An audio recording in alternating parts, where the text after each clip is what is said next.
Hi everybody. I wanted to do a little video for you about if you are struggling a little bit to get back on plan after Christmas. This might give you a bit of hope. If you have eaten off plan, this might give you a little bit of hope. If you're worrying about maintenance and that you might fear that you sometimes might eat off your maintenance plan, that you're worrying about how you're going to stay in control, this might give you a little bit of hope.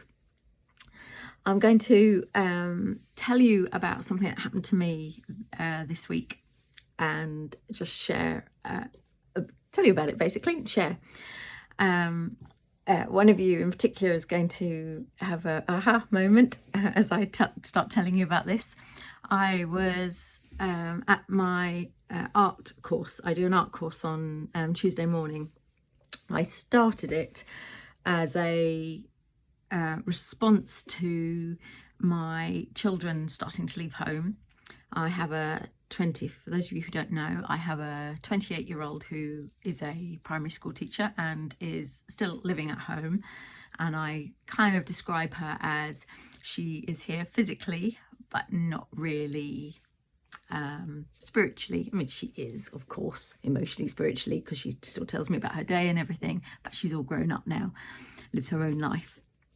I have a 24-year-old who has left home and is very, very fiercely independent, and he now lives in North London. And I have a 20-year-old who is now very settled at university, at Leicester University. And so, you know, grown-up children. And so in response to actually my mum, who really struggled with us leaving home, and I remember it quite vividly, I remember thinking that I needed to prepare for that. And a lot of my mum years were spent heavily with the children because of their differing and very intensive needs. So I knew that I needed to prepare for this time. So I used to be, I don't think this skill ever goes, does it? But I used to be, before the children, very creative. So I thought, right, I'm going to do an art course. So every Tuesday I now do this art course. And this Tuesday, I'm not going to say I almost had a meltdown. I did have a meltdown.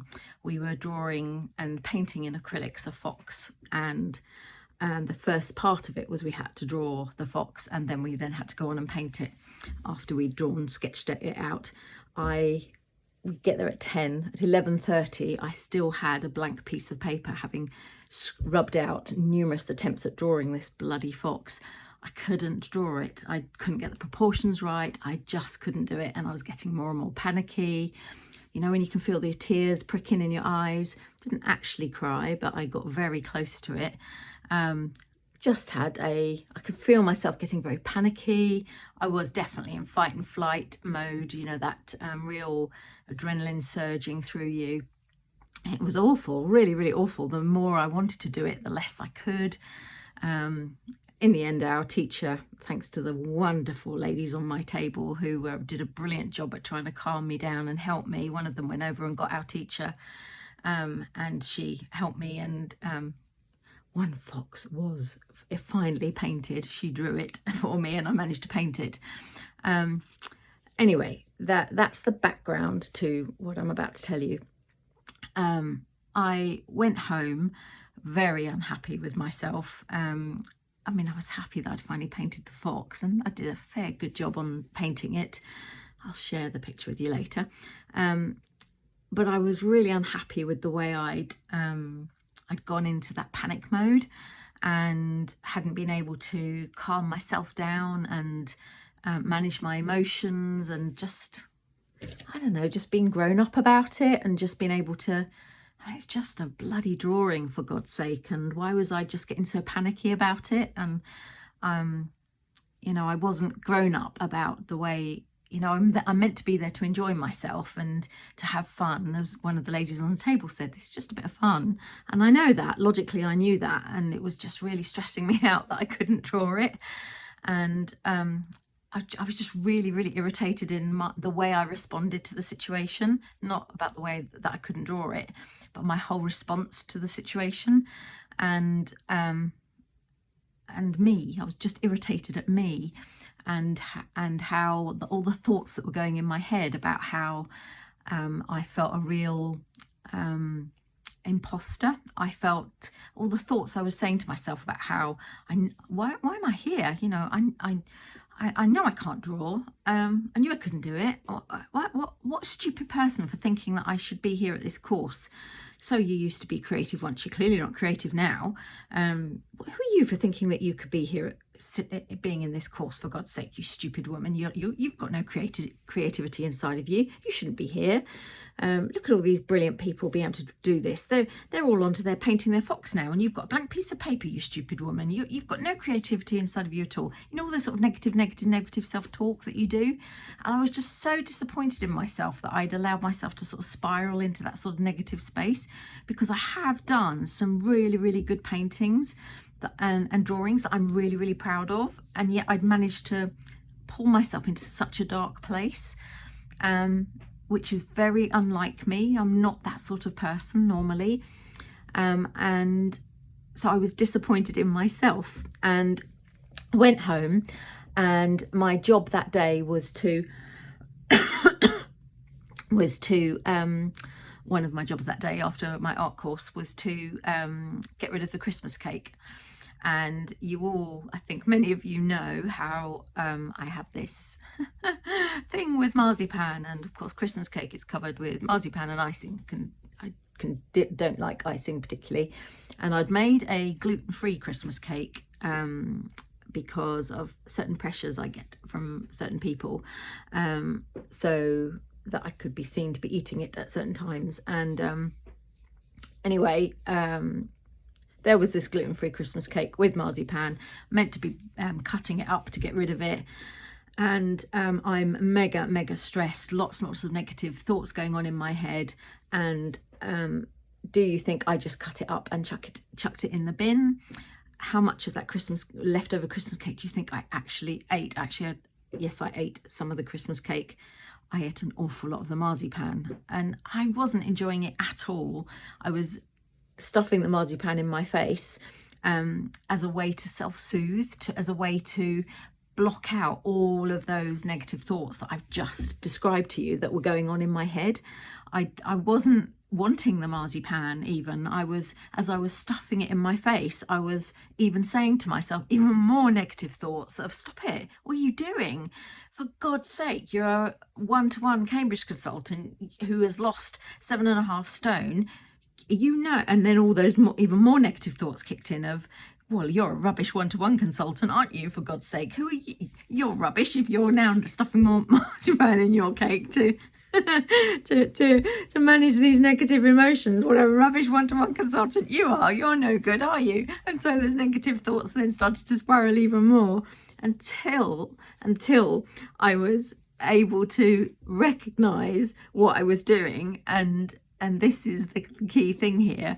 I'm now able to see what I'm doing. There's almost like there's a part of me that's able to go, you're doing it to stop this pain, this awful pain of all these negative thoughts that create this awful pain that you've got going on inside of you.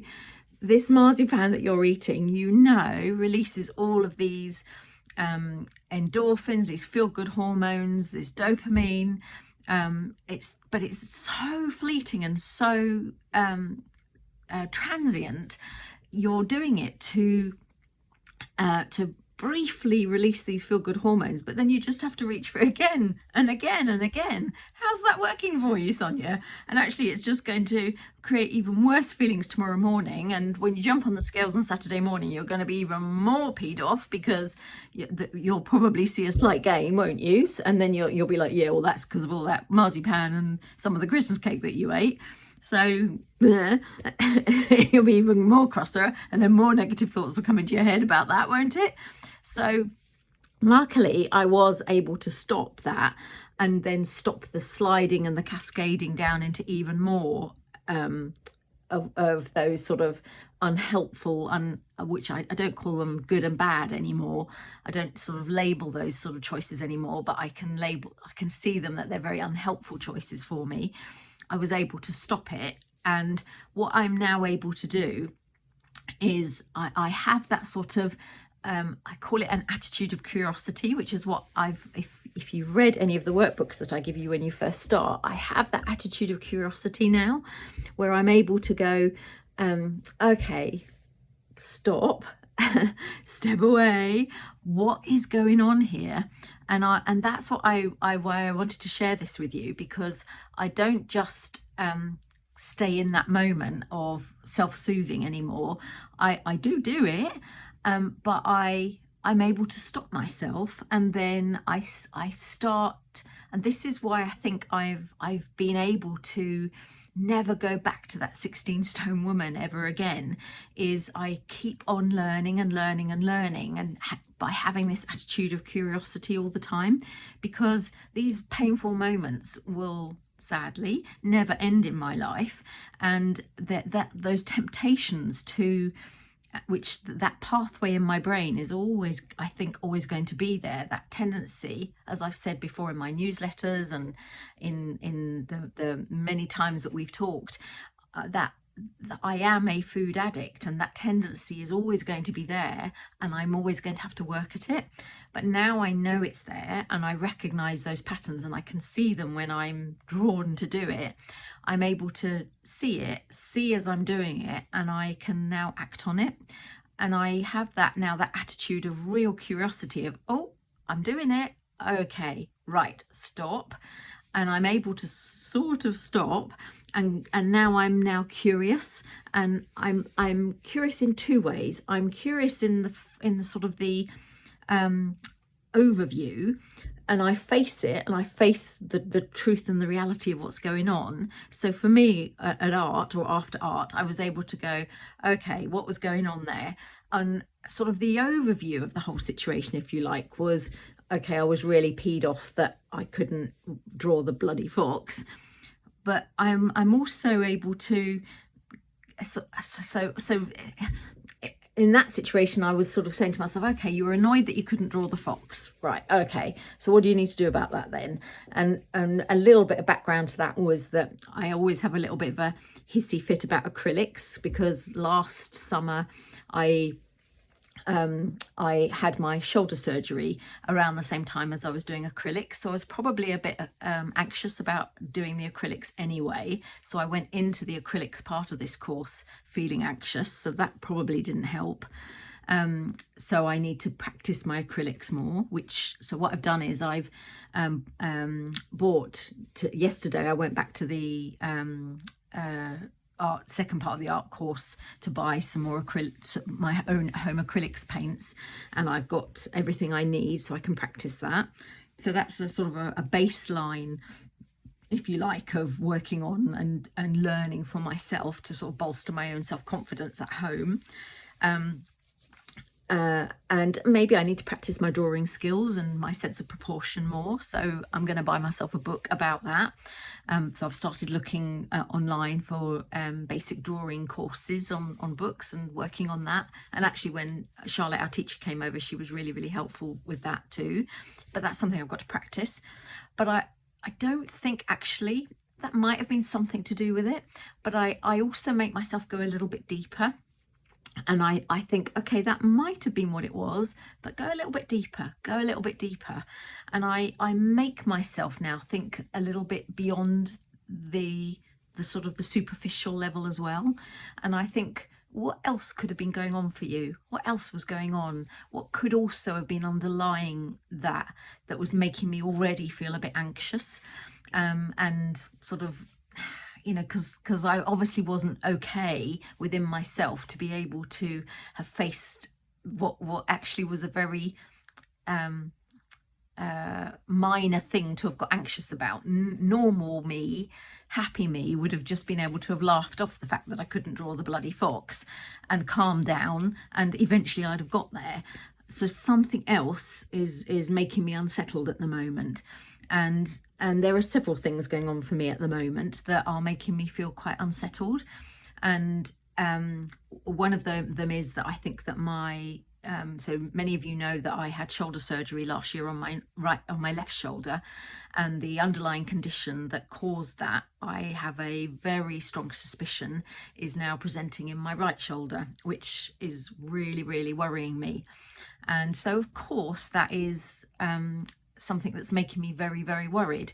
And so that underlying anxiety is there. And so I immediately, when I sort of recognized that, I was like, okay, so I need to figure out how I'm going to manage that so that I'm not a bag of nerves all the time. So that I have this coffee cup analogy where if you imagine your coffee cup is the amount of stress that you can manage, if you like, and normally you can manage, if you can imagine that I'm trying to, or if you use me as an example, if I had not had much going on in my life, drawing that fox would have just filled the coffee cup up to here, and I'd have managed that fine. But because I'm worrying like crazy about this shoulder injury, and I'm also, the other thing that I've got going on for me at the moment is I'm worrying about my mum and dad, and I'm also grieving the fact that my children have gone. My stress levels are right up to here at the moment, and so because that coffee cup is full of stress, I've got my stress levels are right up to here at the minute, and so that not being able to draw that fox, it just took my coffee stress levels overflowing. So I need to bring those levels right down as much as I can. And Rangan Chatterjee talks about bringing your coffee cup, if you like, lowering it down by I'm trying to think of the term he uses now that his menopause kicking in. I think he calls it microdosing. I don't think that's the right term, but either way, he rather than thinking about it as holidays at the end of a month's time or 3 months time, actually it's a long way away, isn't it, in summer, but or spa days, or think about it at the weekend, he thinks about it as many doses throughout the day to bring your stress levels down. And I'm not doing that at the moment, so I've got to really think about, okay, what do I do in my day to de-stress throughout the day, and also what other things do I need to do to de-stress. So I wanted to share this with you as a way of just keeping it real. Don't worry if you've got stuff going on for you that means that you have eaten off plan, or that you feel a bit of a failure. This is keeping it real. This is a lifelong process that we are all on, and you are. Every time this happens for me, I just think, okay, this is something else I've had to learn about myself, and it's part of my toolkit that I'm building up, and that's a good thing. And for me, maybe one of the things that I'm thinking about doing is maybe I need to get some counselling to help me to manage my grieving over my children leaving. Don't know yet. I might not. Maybe this is just something I've just got to process, and I don't know. I'm thinking about that, but maybe I will, and that may be something else that will go into my toolkit. Who knows? But that's all part and parcel of our lives, isn't it? And so if ever you wonder, is there a point when you just have it sussed with managing your weight, and is there this eureka moment when you just think, yay, I've done it, I've got there? Yes and no, maybe, is my answer to you. I think I got to that point where I'm able to step back now and go, stop, attitude of curiosity, what's going on here? And so I feel quite comfortable about that now. But yes, there are moments when I do, as you can see, start to self-soothe, but I'm able to stop it now. And if you can reach that point where you start that questioning and curiosity, and that's what I hope for you all. Hope that helps.